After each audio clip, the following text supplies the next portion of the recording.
In the winter of 1856, in a remote corner of southeastern Ohio, 3 newborn boys entered the world under circumstances so extraordinary that medical professionals still debate their case in hushed tones today. Born in the hidden basement of a Quaker meeting house during one of the most dangerous nights in Underground Railroad history, these triplets developed abilities that defied every known law of human psychology and physiology.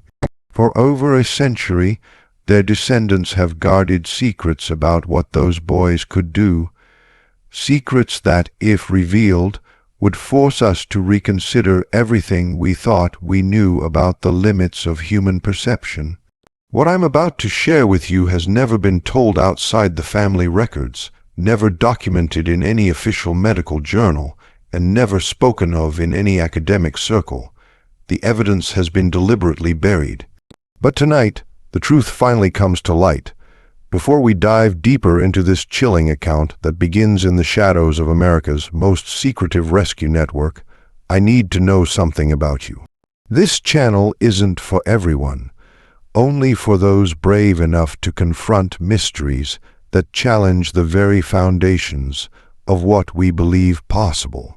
If you're one of the few who can handle stories that blur the line between documented history and inexplicable phenomena, hit that subscribe button right now, and while you're at it, drop a comment telling me what state you're listening from. I want to know where my fellow mystery seekers are gathering tonight, because what you're about to hear happened not in some distant mystical land, but right here in America, in communities that might be disturbingly close to your own. The story I'm about to tell you began on a bitter February night when 3 lives entered this world in the most unlikely place imaginable, setting in motion events that would perplex doctors and scientists for generations to come. The town of Cedar Mills, Ohio, barely deserved the name in 1856. With a population hovering around 300 souls, it consisted of little more than a cluster of modest homes, a general store, a blacksmith shop, and the simple brick meeting house that served the local Quaker community. Unlike their more demonstrative Christian neighbors, the Society of Friends in Cedar Mills practiced their faith quietly, their plain dress and solemn demeanor reflecting a deep commitment to simplicity, and most importantly to the radical belief that all human beings were equal in the eyes of God. This conviction had transformed their meeting house into something far more dangerous than a place of worship. It had become Station 14 on the Underground Railroad, a crucial stop for freedom seekers making their way north from Kentucky and Virginia. Elder Samuel Whitmore, a man whose weathered hands spoke of decades working the soil and whose piercing gray eyes held secrets that could hang half the congregation, had been conducting this clandestine work for nearly 8 years.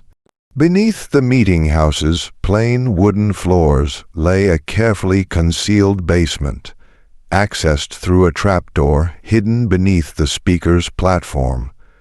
The basement itself was a marvel of desperate engineering. Dug by hand over months of careful work, it stretched nearly the full length of the building above.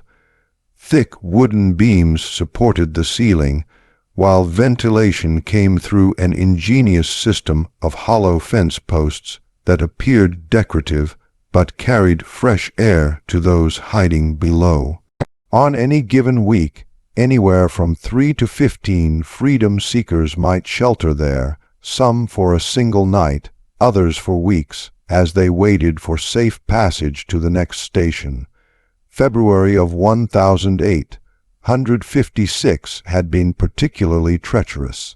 The Fugitive Slave Act of 1850 had emboldened slave catchers who now roamed freely through Ohio with legal authority to reclaim human property. Professional bounty hunters, like the notorious Garrett brothers, had been spotted in the area for weeks, offering substantial rewards for information about underground railroad operations. The tension in Cedar Mills was so thick you could almost taste it. Every unexpected visitor, every knock at the door after dark, every unusual sound could signal discovery and imprisonment. It was against this backdrop of fear and secrecy that a young woman had arrived at the meeting house 3 days earlier. She had given her name only as Ruth, claimed to be 19 years old, and was obviously with child, very much with child. Samuel Whitmore had taken one look at her swollen belly and known immediately that she wouldn't be traveling any further north for quite some time. What he hadn't expected was just how soon that child would arrive, or how profoundly its arrival would change everything they thought they knew about human nature. Ruth had come from a plantation in northern Kentucky. She told them in whispered conversations during her first nights in the basement. She spoke with the careful diction of someone who had been taught to read, unusual for someone in her circumstances, and carried herself with a dignity that impressed even the Stoic Quakers. But there was something else about her, something that made people uneasy without quite understanding why. She seemed to know things, small things, but disturbing in their accuracy. She would know when someone was approaching the meeting house long before any sound could be heard. She would refuse food that later proved to be spoiled, though it had appeared perfectly fresh. Most unsettling of all, she would sometimes look directly at whoever was speaking and quietly contradict their words, not argumentatively, but with the calm certainty of someone who simply knew better. That man who brought the supplies yesterday, she had said to Samuel's wife, Martha, on her second evening there. He told you his name was Williams, didn't he? And that he was from Lancaster? Martha had nodded, confused. His name isn't Williams. Ruth had continued, her voice barely above a whisper, and he's never been to Lancaster in his life. I don't know why he lied to you, but he did. Martha had dismissed this as the paranoid rambling of a frightened pregnant woman until 2 days later, when the man's real identity was discovered. He was indeed using a false name and had been asking suspicious questions about the meeting house's activities.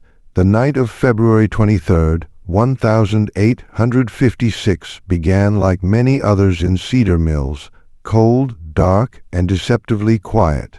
Samuel Whitmore had been conducting his evening prayers when a soft knock came at the meeting house door, followed by the agreed-upon signal. 3 quick raps, a pause, then 2 more, but something felt wrong from the moment Samuel lifted the heavy wooden beam that barred the door.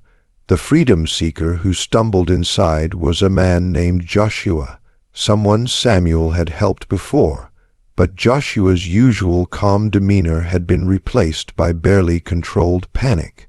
"They're coming," Joshua gasped, his breath forming white clouds in the frigid air. "The Garrett brothers and at least 6 others. They've got dogs, and they know about this place. Someone talked." He paused, his eyes darting toward the basement entrance. "There may be 2 hours behind me, probably less." Samuel felt his blood turn to ice. In 8 years of underground railroad work, they had never faced a direct threat like this. The meeting house had always been considered safe, protected by the community's reputation for honesty and their careful operational security. But if the Garretts were coming with dogs and advanced knowledge of the basement, someone had indeed betrayed them. The immediate problem was evacuation. There were currently 7 people sheltering in the basement, including Ruth, who had been experiencing intermittent labor pains for most of the day. Martha Whitmore had been monitoring her condition, but had hoped the birth wouldn't come for at least another week. Mother Nature, however, seemed to have other plans. As if summoned by Joshua's words, a low moan echoed from beneath the floorboards. Martha's face went pale. "Samuel," she whispered, "Ruth's time has come, right now." The next few hours unfolded like a nightmare carved from ice and fear, while Samuel and 2 other men worked frantically to evacuate the other 6 freedom seekers through the meeting house's hidden northern tunnel, a hand-dug passage that emerged nearly a quarter-mile away in a dense grove of oak trees. Martha and her daughter Rebecca descended into the basement to attend to Ruth's labor. What they found in that cramped, dimly lit space challenged every assumption they held about childbirth. Ruth was indeed in active labor, but something was profoundly wrong. She was experiencing none of the usual signs of distress or pain that accompanied difficult births. Instead, she lay perfectly still on the rough straw mattress, her eyes closed, her breathing steady and controlled. When contractions came, she didn't cry out or even tense her muscles. She simply waited, as if listening to something only she could hear. "How many babies?" Martha asked, pressing her ear to Ruth's swollen belly in the traditional way of midwives. Ruth's eyes opened for the first time in an hour. In the flickering candle light, they seemed almost luminous. "3," she said simply. "3 boys." "They've been waiting for tonight." Martha exchanged a worried glance with her daughter.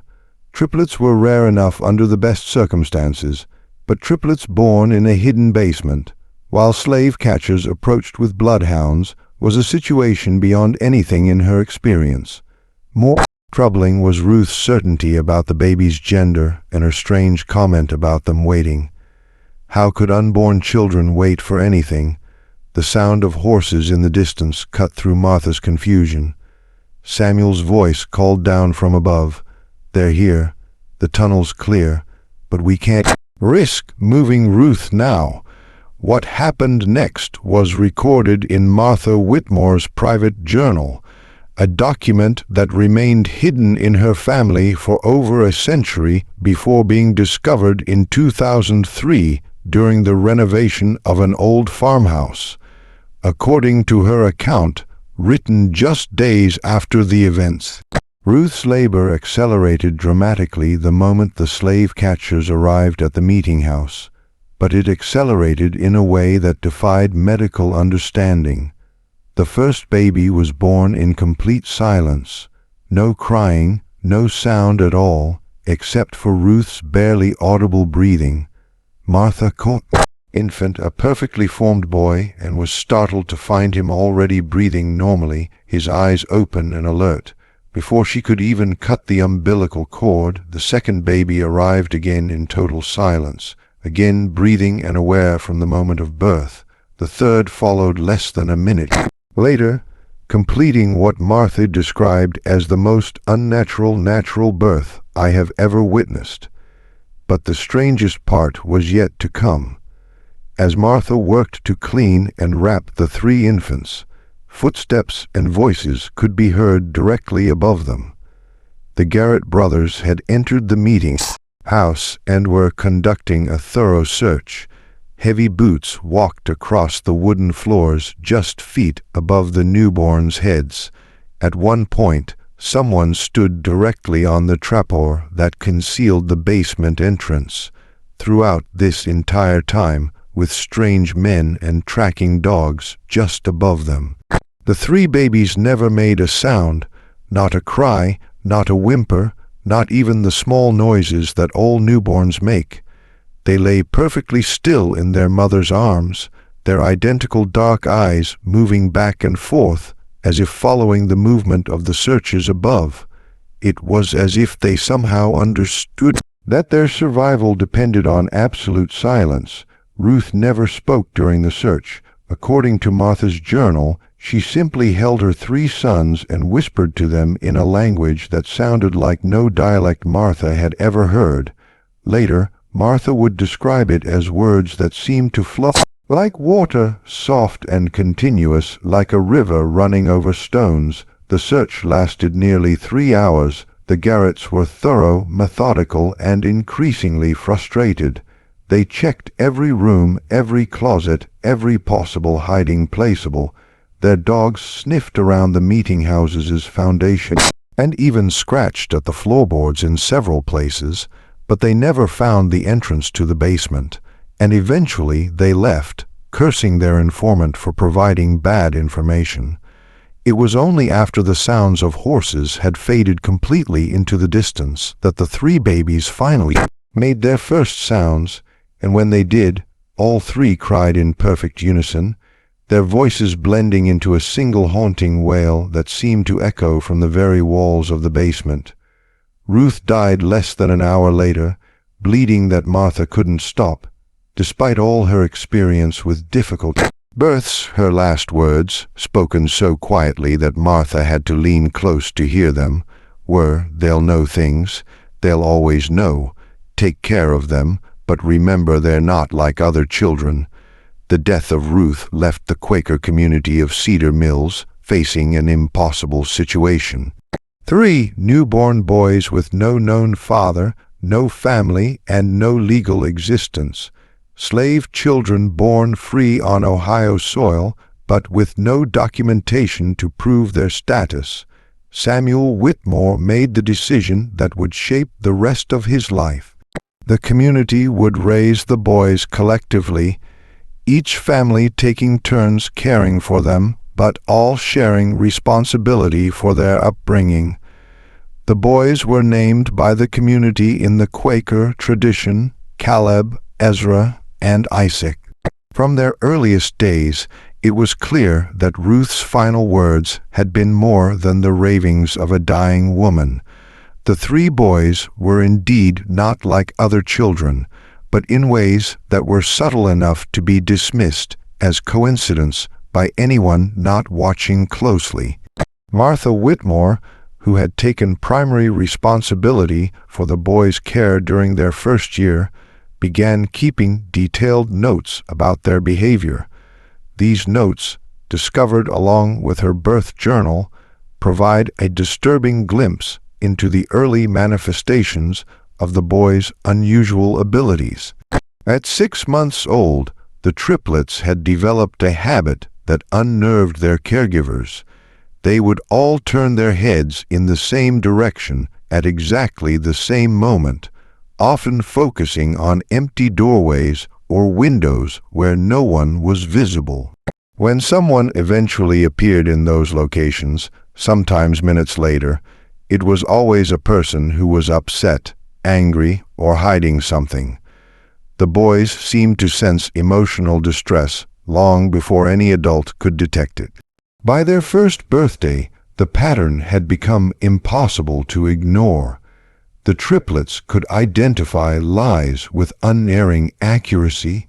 When community members spoke to them, the boys would respond normally to truthful statements, but would turn away and refuse to engage with anyone who was being dishonest, even about trivial matters. At first, the adults found this amusing, even helpful. If someone claimed to have completed a chore they'd actually forgotten, the boys would immediately know. If a visitor to the meeting house gave a false name or misleading information about their background, the triplets would become agitated and refused to go near that person. But the ability was more than simple lie detection. As the boys grew older, they seemed to sense deception in all its forms, not just spoken lies, but hidden intentions, concealed emotions, and unspoken plans. Samuel Whitmore wrote in his private correspondence, "It is as if the boys can see directly into the human heart and know what lies therein. This would be a blessing perhaps if it did not seem to cause them such distress. They are constantly aware of the small falsehoods and hidden thoughts that all people carry, and this knowledge appears to be a burden rather than a gift." More disturbing were the boys' reactions to specific types of deception. They showed particular distress around anyone who was hiding information about missing persons or concealed violence. During their second year, a traveling merchant named Thompson stopped at the meeting house claiming to be heading to Columbus on business. The triplets became so agitated in his presence that they couldn't sleep or eat until he left.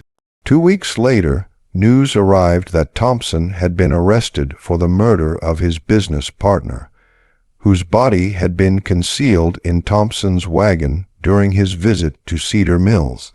By age 3, the boys had developed what the community began calling the knowing look, a shared expression they would adopt when focusing on someone who was hiding something significant. All three would turn their heads simultaneously, their dark eyes seeming to penetrate whoever had attracted their attention.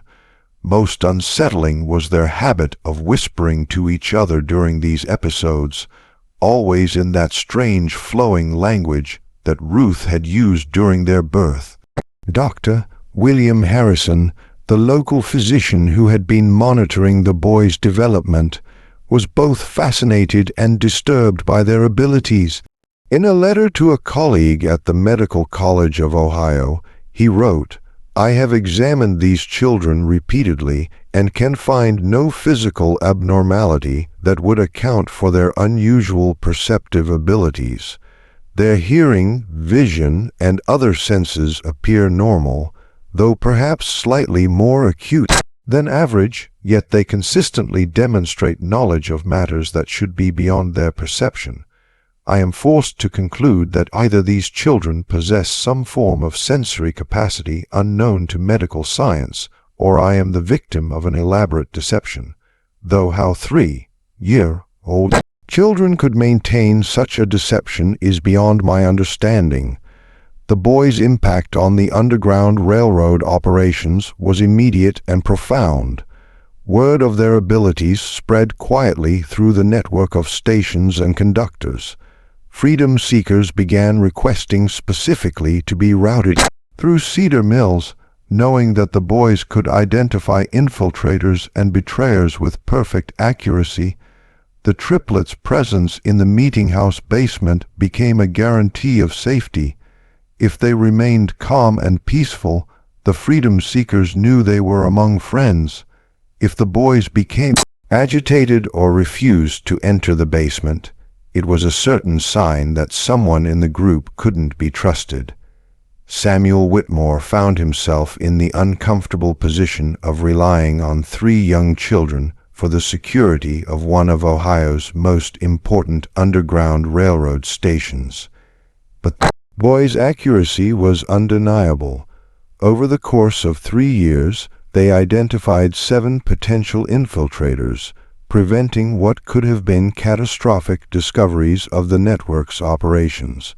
But their abilities came with a price that became more apparent as they grew older.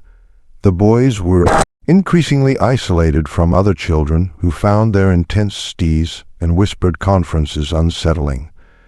Adults in the community, while grateful for the protection the boys provided, couldn't shake the feeling that they were being constantly evaluated and judged. Even the most honest people felt uncomfortable under the triplets' watchful eyes, knowing that every thought and emotion was somehow visible to them.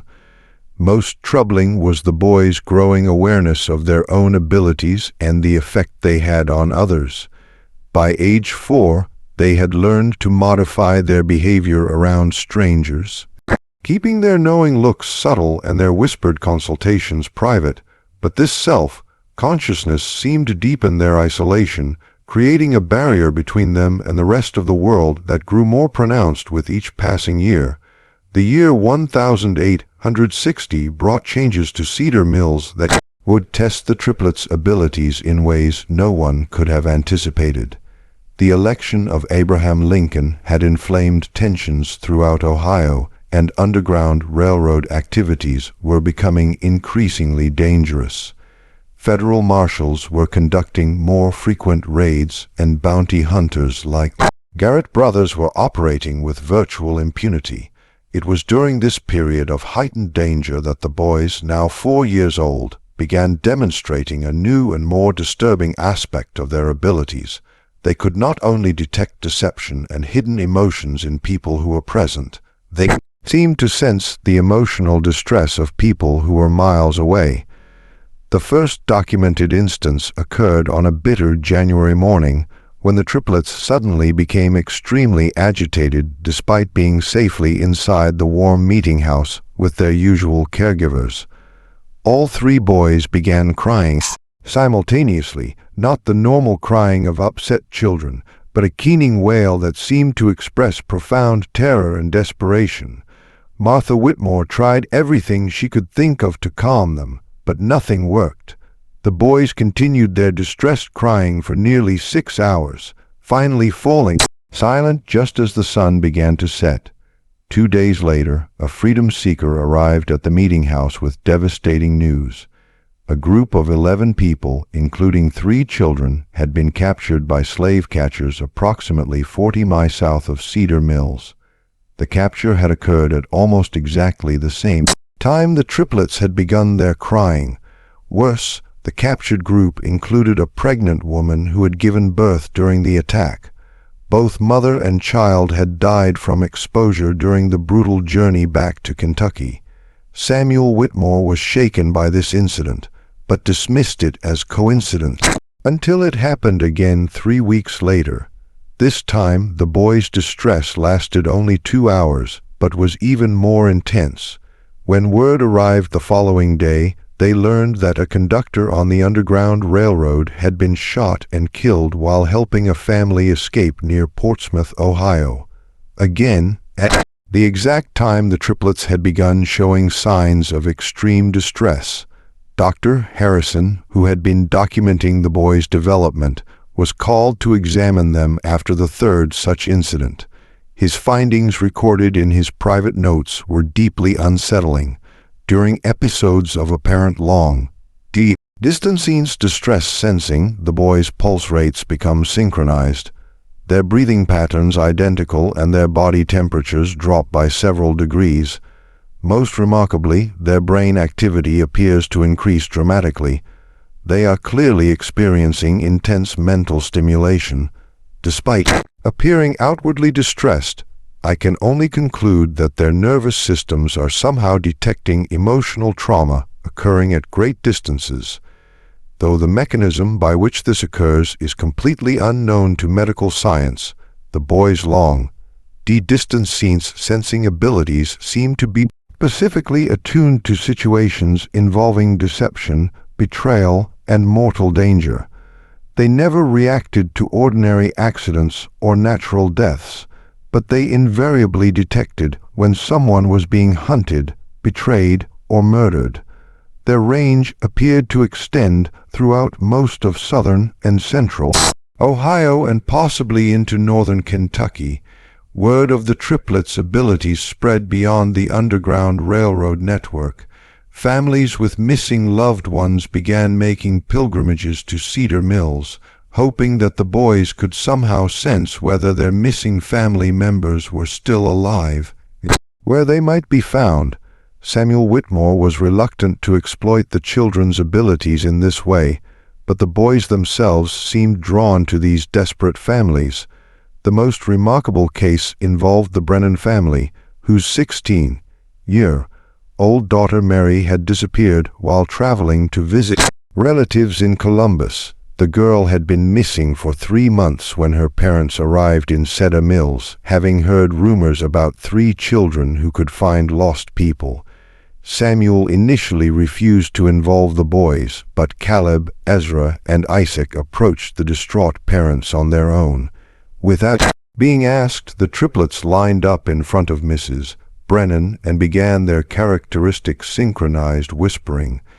After several minutes, Isaac stepped forward and pointed southeast toward the Ohio River. "She's there," he said simply. "She's scared, but she's alive." The man who took her isn't who he said he was.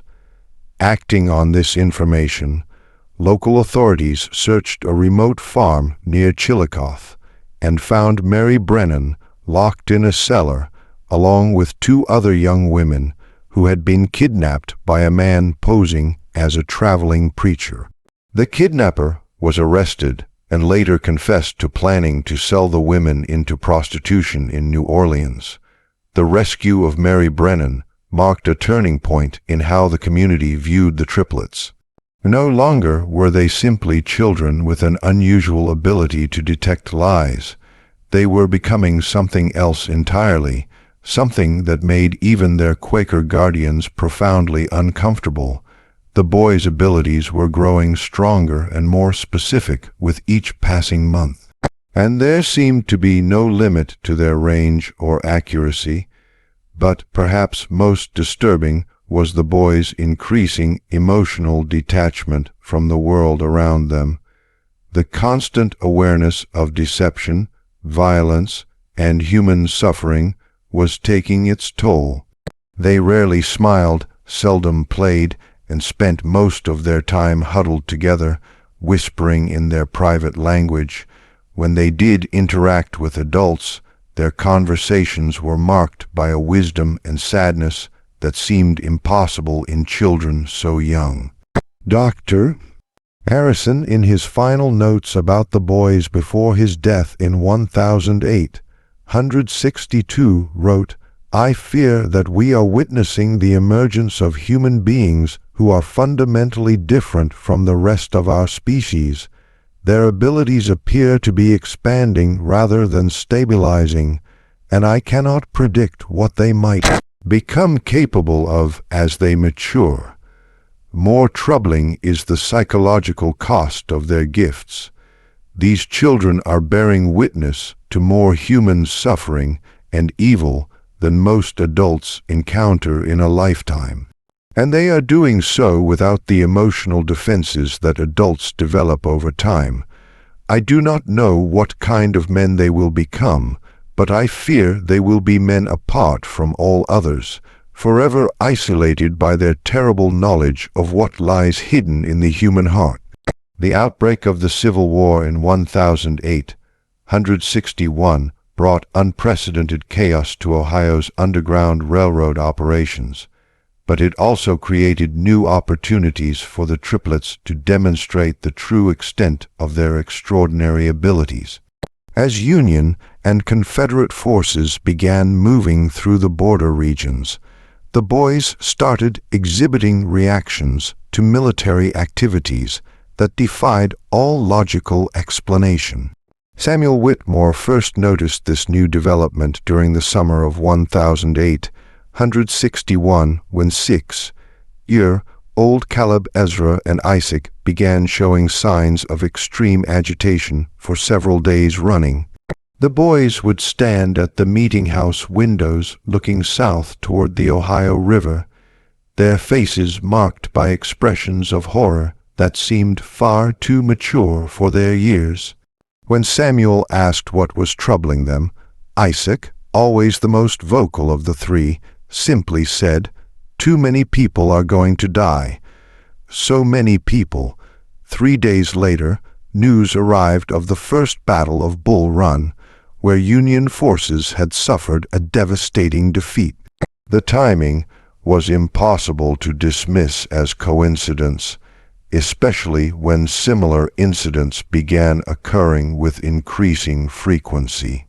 The boys seemed to sense major military engagements days or even weeks before news of them reached Cedar Mills, and their emotional reactions corresponded precisely to the scale of casualties involved.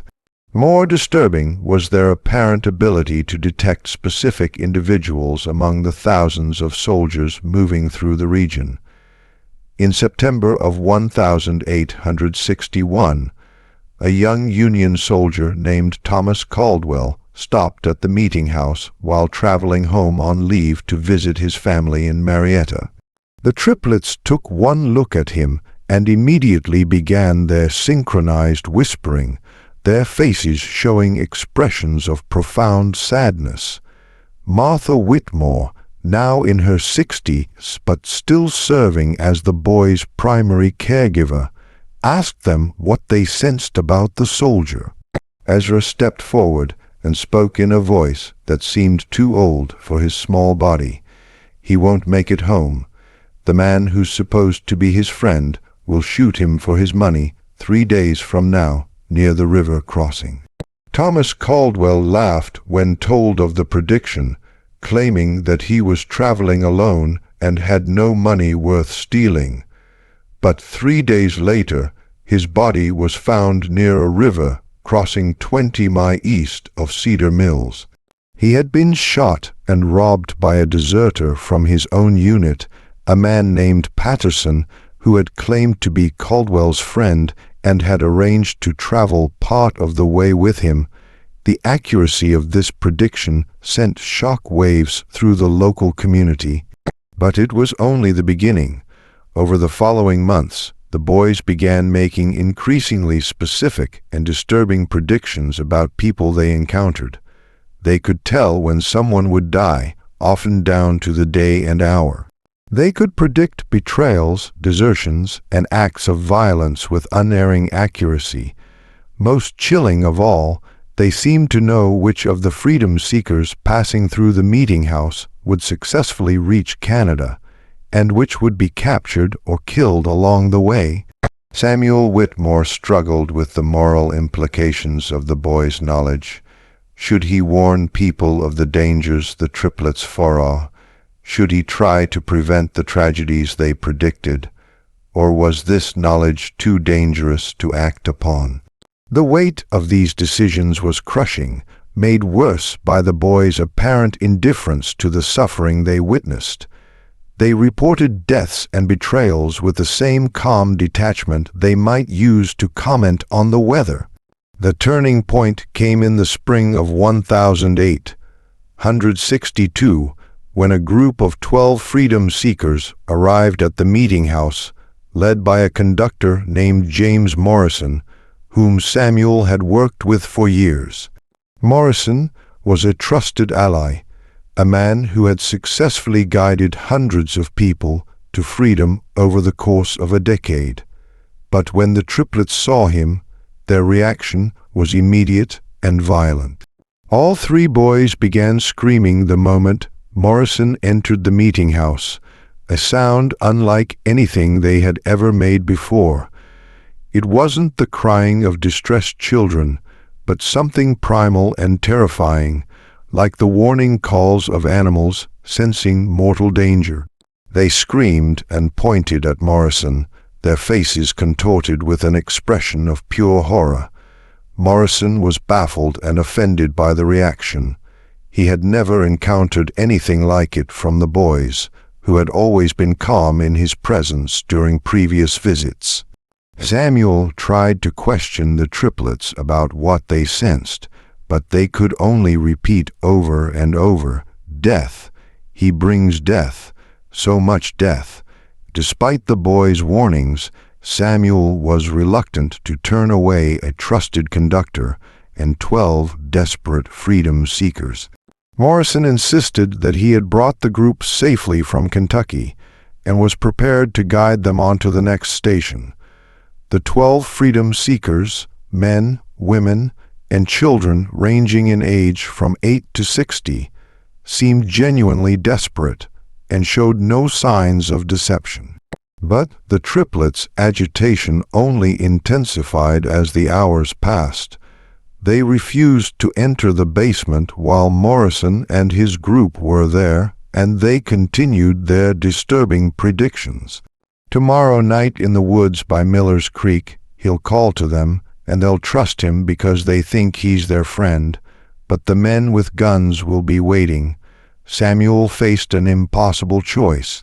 Either trust the word of 3 young children whose abilities he didn't understand, or risk the lives of 12 people based on what might be nothing more than childhood intuition. In the end, he chose a compromise that would haunt him for the rest of his life. He allowed Morrison and the group to continue their journey, but sent word ahead to the next station, warning them to be cautious. He also arranged for 2 local men to follow at a distance, ostensibly to provide additional security. What they witnessed the following night would validate the triplets' warnings in the most horrific way possible. Morrison led the group to a clearing near Miller's Creek, just as the boys had predicted. There, Instead of guiding them toward the next safe station, he called out in the darkness. Within minutes, armed slave catchers emerged from the woods. The freedom seekers realized they had been betrayed, but it was too late to escape. In the chaos that followed, 7 people were killed outright, including 2 children. The remaining 5 were captured and dragged back to Kentucky in chains. The 2 men Samuel had sent to provide security witnessed the entire massacre from a distance, too far away to intervene, but close enough to see Morrison collect a substantial payment from the leader of the slave catchers, James Morrison. The trusted conductor who had guided hundreds to freedom had been working as a double agent for months, selling information about underground railroad operations and leading groups into carefully planned ambushes. When news of the massacre reached Cedar Mills, the entire community was devastated. 7 people were dead, 5 more were condemned to slavery, and one of their most trusted allies had been revealed as a traitor. But perhaps most disturbing was the realization that 3 7-year-old children had known exactly what would happen, and their warnings had been ignored. The triplets' reaction to the news was unlike anything Samuel had ever seen from them. Instead of their usual calm detachment, they showed genuine emotion for the first time in years, not sadness or anger, but a deep, profound disappointment that seemed to encompass not just the immediate tragedy, but something much larger about the nature of human evil. "People never listen," Isaac said quietly, speaking for all 3. "They never want to believe what we can see.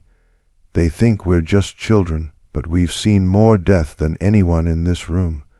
We know what people are capable of when they think no one is watching." The boy's words hung in the air like a pronouncement of judgment, and Samuel realized that something fundamental had changed. The triplets were no longer just children with unusual abilities. They had become something else entirely, something that could see into the darkest corners of human nature with perfect clarity. And that terrible knowledge was transforming them into beings that were increasingly alien to the rest of humanity. Just when Samuel thought he'd seen the full extent of what the boys were capable of, events would soon prove that their abilities were still evolving, still growing stronger. The question was no longer what they could perceive, but what they might become, and whether the community that had raised them would be able to survive the truth of what they really were. The revelation that would forever change how the world understood the triplets came during the brutal winter of 1863, when the boys were 8 years old and the Civil War had reached its bloodiest phase. Dr. Elizabeth Hartwell, one of the first female physicians in Ohio and a specialist in neurological conditions, had been studying the boys for 6 months under the auspices of the Medical College of Ohio. Dr. Hartwell's interest had been sparked by reports from Dr. Harrison before his death, and she had convinced Samuel Whitmore to allow a comprehensive medical examination of the triplets. What she discovered in that examination would challenge every assumption about human consciousness and perception. Using the latest medical instruments available in 1863, Dr. Hartwell conducted tests that revealed the true nature of the boys' abilities. Her findings documented in a detailed report that was immediately classified by military authorities and hidden from public view for over 60 years, showed that the triplets possessed neurological structures that had never been observed in human beings. The boys' brains showed abnormally high activity in regions associated with pattern recognition and emotional processing, but more remarkably, their nervous systems appeared to be in constant communication with each other. When Dr. Hartwell applied mild electrical stimulation to one boy's arm, The other two showed immediate physiological responses despite being in separate rooms. Their heart rates, breathing patterns, and brain waves synchronized during periods of intense concentration, creating what she described as a single consciousness distributed across 3 separate bodies. But the most startling discovery came when Dr. Hartwell began testing the boys' ability to detect deception using carefully controlled experiments. She arranged for volunteers to tell both true and false statements while the boys observed, measuring their physiological responses to each type of interaction. What she found defied all understanding of human sensory capabilities. The triplets weren't simply reading facial expressions, body language, or vocal cues to detect lies. They were responding to measurable changes in electromagnetic fields generated by human neural activity. Dr. Hartwell's primitive instruments detected that the boys' brains generated electrical patterns unlike anything seen in normal humans, and these patterns seemed to resonate with the electromagnetic signatures of other people's emotional states. In simple terms, Dr.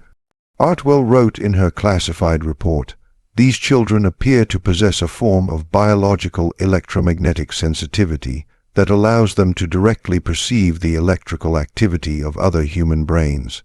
When someone lies, experiences fear, or harbors violent intentions, their neural activity creates specific electromagnetic signatures that the boys can detect with the same accuracy that we might observe colors or hear sounds. This explained not only their ability to detect deception, but also their capacity to sense emotional distress at great distances and their uncanny accuracy in predicting violent events. They weren't prophets or supernatural beings. They were human beings with sensory capabilities that had evolved far beyond normal human limitations. But Dr. Hartwell's discoveries raised even more disturbing questions. If the boys' abilities were the result of genetic mutation, what had caused such a dramatic evolutionary leap? The answer came from analyzing tissue samples from their deceased mother, Ruth, whose body had been preserved in the Meeting House Cemetery. According to Quaker tradition, medical examination of Ruth's remains revealed that she had been exposed to massive doses of several industrial chemicals during her pregnancy, chemicals that were commonly used in the processing of indigo dye on southern plantations. These chemicals, which included mercury compounds and lead-based pigments, had caused severe neurological damage in Ruth, but had apparently triggered unprecedented genetic changes in her unborn children.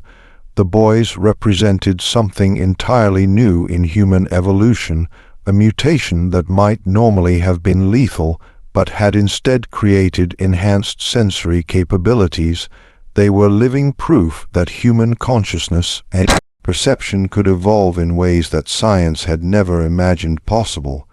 Dr. Hartwell's final revelation was perhaps the most chilling. Based on her analysis of the boys' genetic structure, she concluded that their enhanced abilities were not limited to their generation. The genetic changes that had created their electromagnetic sensitivity were dominant traits that would be passed on to their children and their children's children. "We are witnessing the birth of a new branch of human evolution," she wrote in her most confidential notes. "These boys will father children with similar abilities, and those children will be even more sensitive to human electromagnetic fields. Within 3 or 4 generations, their descendants may possess sensory capabilities that will make current human perception seem primitive by comparison." The implications were staggering. If Dr. Hartwell was correct, the triplets weren't just medical curiosities. They were the beginning of a new human subspecies. And if their abilities continued to strengthen with each generation, their descendants might eventually be able to read human thoughts as easily as observing facial expressions. But the most immediate concern was what to do with this knowledge. The Civil War was raging, and both Union and Confederate forces would be desperate to exploit the boys' abilities for military intelligence. If word of their capabilities spread beyond the small Quaker community, the triplets would become valuable assets to be captured, studied, and used as weapons. Samuel Whitmore faced an impossible decision. Dr. Hartwell was prepared to publish her findings, which would bring international attention to the boys, but would also ensure their safety through public scrutiny. Alternatively, the research could be suppressed, protecting the boys' privacy, but leaving them vulnerable to those who already knew of their abilities. The decision was made for them on a cold February morning when federal marshals arrived in Cedar Mills with orders to bring the triplets to Washington for consultation on matters of national security. Someone in the military hierarchy had learned of Dr. Hartwell's research and decided that the boys' abilities could be valuable for interrogating Confederate prisoners and detecting Confederate spies. But the triplets had sensed the marshals' approach long before they reached the meeting house. When Samuel found the boys that morning, they were already packed and ready to leave, their few possessions bundled in small cloth sacks. "We have to go," Caleb said simply. "If we stay, bad things will happen to everyone here." "We've seen it," Isaac nodded gravely. "The men who are coming don't just want to use us. They want to study us, cut us open, see how we work. And when they're done with us, they'll come for our children and our children's children." Ezra, always the quietest of the three, spoke last. "We've seen the future they want to create. A world where people like us are kept in cages and used as tools. We won't let that happen." The boys' decision was final. They would disappear before the federal marshals arrived, vanishing into the network of caves and hidden passages that riddled the hills around Cedar Mills. Samuel made one last desperate attempt to convince them to stay, arguing that they would be safer under government protection than hiding in the wilderness. Caleb's response revealed just how much the boys had matured beyond their 8 years. "Mr. Whitmore, we can sense the intentions of every person within 50 miles of this place. We know that the government men aren't coming to protect us. They're coming to own us. We felt their thoughts, and we know what they plan to do. We'd rather take our chances in the wild than become prisoners in the laboratory." As the sound of approaching horses echoed across the frozen fields, the triplets prepared to leave the only home they had ever known. But before they departed, they made one final revelation that would haunt Samuel Whitmore for the rest of his life. "There are others," Isaac said quietly, "not many, but some. Other children born during times of great violence and suffering. Children whose mothers were exposed to the same kinds of poisons that changed us. They're scattered across the country, and most of them don't even know what they are yet. But we can sense them, and they can sense us." Ezra stepped forward, his young face marked by wisdom that seemed ancient. "Someday, when it's safe, we'll find them. We'll teach them what we've learned, help them understand their abilities, and maybe, if we're careful, we can build something better than what exists now. A world where people can't lie to each other, can't hide their evil intentions, can't pretend to be something they're not." The boys' final words as they prepared to vanish into the wilderness were both a promise and a warning. "We'll be watching, we'll always be watching, and we'll remember who helped us and who tried to hurt us. That knowledge will be passed down to our children and their children and their children after that. The world is about to change in ways that people can't imagine, and it's going to start with us." The federal marshals arrived at the meeting house 3 hours after the triplets had disappeared. Finding only empty rooms and the fading traces of 3 extraordinary children who had vanished as completely as if they had never existed. Despite extensive searches involving tracking dogs and military units, no trace of the boys was ever found. They had simply melted away into the Ohio countryside, leaving behind only memories and questions that would never be fully answered. Dr. Elizabeth Hartwell's research was immediately classified by military authorities and remained sealed for over 60 years. When her papers were finally released in 1924, they caused a sensation in the medical community. But by then, the boys would have been nearly 70 years old, and any hope of studying them had long since passed. Samuel Whitmore lived until 1889, carrying the secret of what he had witnessed for the rest of his life. In his private papers discovered after his death, he wrote, "I have seen the future of humanity, and it both terrifies and amazes me. Those 3 boys represented something new under the sun, something that could either elevate our species to unprecedented heights or destroy us completely. I pray that wherever they went, whatever they became, they remembered the love and kindness they received in our small community." The Underground Railroad station at Cedar Mills continued operating until the end of the Civil War, but it was never the same after the Triplets' departure. Without their ability to detect infiltrators and betrayers, the operation became increasingly dangerous, and several conductors were captured or killed. The meeting house itself was eventually abandoned in 1878, and the building slowly fell into decay. But the story of the Triplets didn't end with their disappearance. Over the following decades, reports began surfacing from across the United States of unusual perceptive abilities. A girl in Pennsylvania who could predict accidents days before they occurred. Twin boys in Texas who could locate missing people with impossible accuracy. A child in California who could tell when someone was lying just by looking at them. Most of these reports were dismissed as folklore or exaggeration, but a pattern emerged for those who knew what to look for. The children were always born during times of great violence or social upheaval.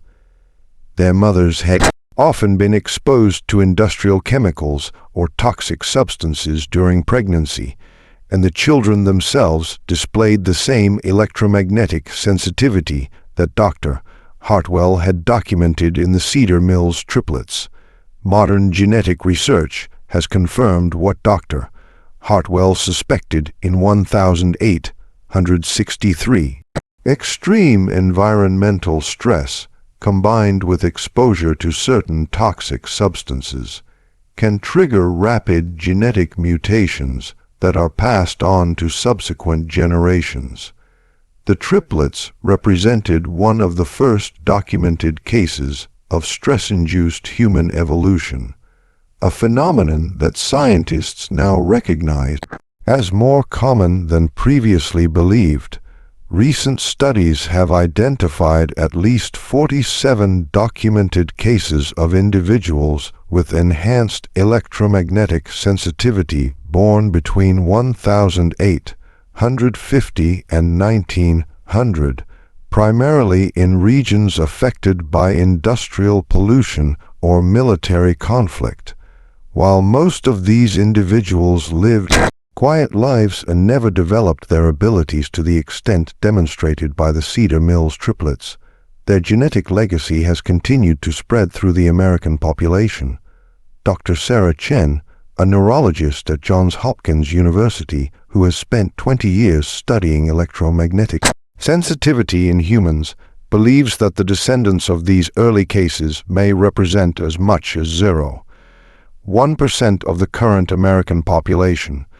We're looking at the emergence of a human variant that possesses sensory capabilities our species has never had before, she explained in a 2019 interview.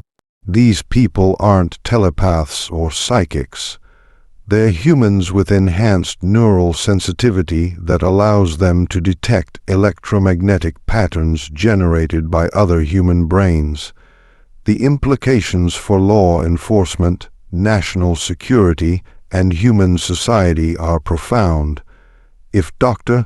Chen is correct, there may be thousands of Americans who possess some degree of ability to detect deception, sense hidden emotions, or locate missing persons. Most may not even be aware of their abilities, dismissing their accurate intuitions as lucky guesses or coincidence. But perhaps the most intriguing aspect of this research is what it suggests about the future of human evolution. If environmental stress can trigger rapid genetic changes that enhance human perception, what other capabilities might emerge as our species faces new challenges? And if the said Mills triplets were correct in their prediction that their abilities would strengthen with each generation, what might their descendants be capable of today? The answer to that question may be closer than anyone realizes. In 2003, during the renovation of an old farmhouse in southeastern Ohio, construction workers discovered a hidden room containing documents that had been carefully preserved for over a century. Among these papers was a letter dated 1923, written in 3 different handwritings, but signed with a single name, the Children of Cedar Mills. The letter, addressed to future generations who will understand, contained detailed genealogical records showing the descendants of the 3 boys who had vanished in 1863. According to these records, the triplets had indeed survived their disappearance, lived long lives, and fathered numerous children who inherited their enhanced abilities. More remarkable still, the letter contained precise predictions about future events that have since come to pass, the exact dates of both world wars, the location where the atomic bomb would be tested, the year of the moon landing, and dozens of other historical events that wouldn't occur for decades after the letter was written. The letter concluded with a message that both comforts and unnerves those who have studied it. We are still here. We are still watching. We have grown in number and in ability with each passing generation, just as we promised we would. The time is coming when humanity will need the gifts we carry. And when that time arrives, we will be ready. Until then, we remain hidden, learning, growing, and preparing for the day when the world will finally be ready to accept what we represent. The next step in human evolution. The letter was accompanied by a contemporary address in Ohio and a simple instruction: when you are ready to know more, come to this place on the anniversary of our birth. We will be waiting. February 23rd, 2024 marked the 168th anniversary of the triplets' birth. According to local reports, more than 50 people gathered at the specified address that day. Researchers, descendants of Underground Railroad participants, and individuals who claim to possess similar abilities to those demonstrated by the original Cedar Mills triplets. What transpired at that gathering remains unknown. Those who attended have refused to discuss what they witnessed, and no official records of the event exist. But in the months following the meeting, several of the attendees have begun working together on projects related to missing persons cases, criminal investigations, and psychological research. Dr. Chen, who was among those present at the February meeting, will only say that the legacy of the Cedar Mills triplets is far from over. In fact, it may just be beginning. The story of 3 boys born in a basement during one of the darkest periods in American history continues to unfold more than a century and a half later. Whether they represent humanity's greatest hope for evolution or its most dangerous mutation remains to be seen. But one thing is certain: somewhere out there, the descendants of Caleb, Ezra, and Isaac are still watching, still learning, and still preparing for whatever comes next, and if their ancestors' abilities to predict the future remain accurate, that next chapter in human evolution may be arriving sooner than anyone expects. This mystery shows us that the boundaries of human perception may be far more flexible than we ever imagined, and that extraordinary circumstances can sometimes produce extraordinary people. What do you think of this story? Do you believe that human evolution could take such dramatic leaps under extreme conditions? Have you ever experienced moments of intuition so accurate they seemed impossible? Leave your comment below sharing your thoughts about the triplets and whether you think their descendants might still be among us today. If you enjoyed this tale and want more mysteries that challenge everything we think we know about human capabilities, subscribe, hit the notification bell, and share with someone who loves stories that blur the line between science and the impossible. See you in next video, where we'll explore another dark secret hidden in America's past.